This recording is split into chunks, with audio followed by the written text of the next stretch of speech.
Hi everyone, welcome back to the channel. In today's video, I'm going to show you how to withdraw your money from tofro.com.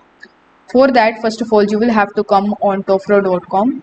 You can even follow the same steps in your Tofro mobile application if you have one, or you can simply come on tofro.com in your PC or in your mobile device.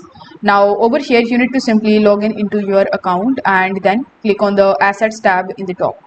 Once you do this, you will see the withdraw option over here on this page. So click on withdraw. Now select the currency which you want to withdraw. So among these four, you will have to select the one which you want to basically withdraw. Let's say you want to withdraw USDT. So after selecting it, you need to select the network which you want to use for the transaction. By default, it will be TRC20, but if you want to change it to ERC20, you can do that as well. Now here in this section you will have to provide the address at which you want to basically withdraw your money, then enter the withdrawal amount and provide your withdrawal password.